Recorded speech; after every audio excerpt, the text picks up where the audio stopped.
Hey leaders, I want to take a quick moment to update you on just a short piece of training that is going to be a part of our leadership culture at the Jefferson campus, and wanted just to kind of unpack it. And I want to give you a little bit of background as to why I think this is important. So one of the things that we just need as a campus is just more and better leaders on a regular basis, especially as we grow and we add more ministries and our ministries get bigger and our teams get bigger, the complexity of ministry gets larger.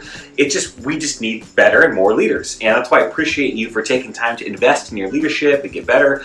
But there's a tension that comes with the better quality leaders that we get on our team. There's a tension that starts to rise. And there's a tension then about being a part of a larger organization and having autonomy as a leader. And so most leaders, they want to have more and more control to lead as they see fit and what seems best to them. That's just how we leaders are, and I get it. And so in order to help kind of paint the box or frame success for our leaders, I want us to start adopting language that will help us understand how to be successful as a leader, as well as what to expect as a leader as far as autonomy and leadership is concerned. And I ripped this off from the military. One of my former mentors is former Special Forces who worked in the Air Force, and in dealing with that tension of autonomy and leadership and how does that fit in with the larger whole and being a part of a team and a structure, he introduced me to the concept they have in the military called span of care versus span of control. And so I've kind of laid it out for you. And one of the tensions that every leader has is that when we have leadership over something, we have a big span of care. In fact, often our span of care is larger than our span of control. So just to give you an example of my life. As a campus pastor, I have to care about every element, every team, every ministry at our campus. But I don't get to control everything that goes on at our campus, partly because I delegate responsibility and authority, partly because there's some things that we do that are what define grace, that are determined and controlled by people that aren't even at the campus or are at multiple campuses. Such as like Keith, I don't get to just change the sermon series because I want to. I don't just get to show up on a Sunday and decide, I can preach that sermon better than Keith. Let's not show the video and I'll preach it myself. There's just things that I don't get to control. There's certain elements of our budget and our programming and our calendar that I don't get to control. I have to care about it all, but I don't get to control everything. And that's a tension as a leader that I need to manage, not a tension that's going to be solved. So in order to frame the expectations of what it looks like to be a leader at the Jefferson campus as you lead a ministry and as you lead a team, I want us to really understand what falls under span of control versus span of care. And so our span of care is going to be bigger than our span of control. And so when it comes to span of care, you got to care about everything in your ministry. But there's certain things that you don't get to control, though you are invited to a conversation.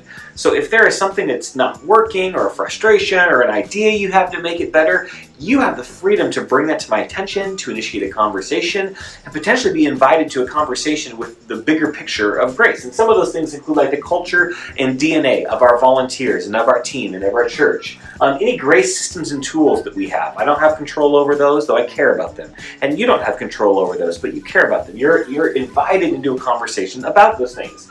Any major conflicts that we may have with other people or staff members or other people at central services, that's something that we can't necessarily control, but you are invited into a conversation to proceed and find resolution, or maybe even best practices. These are things that define what it means to be part of Grace Fellowship. These are things that we want your input on, we want you to be involved with, but we don't get to make the decisions about those. We're all about executing those things. Now, when it comes to our span of control, what do we actually have control over as leaders? There's a couple of things. When we execute the plan, the system, the processes, the things that are best practices at Grace Fellowship, we get to execute those as we see fit. So you have freedom of how you want to execute the plan, how you want to execute the tools, how you want to go about doing different systems and processes, as long as they fall under the grace way of doing it. People, how you want to lead the people that are part of your team. Do you want to do coffees? Do you want to text them? Do you want to call them? Do you want to use email? Do you want to use video training? However you want to lead people, your leadership style with your connection to people, that is up to you as a leader.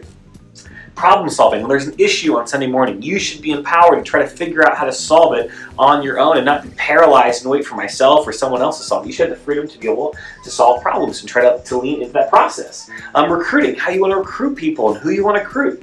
This is something that you have leadership over as a leader. Now, can we can I be an asset to you on very rare situations? Are there times when you need to know something about recruiting a key leader that maybe you didn't know? Sure, and I'll step in and help you at those moments. And then meetings and huddles, how you want to handle your meetings and huddles.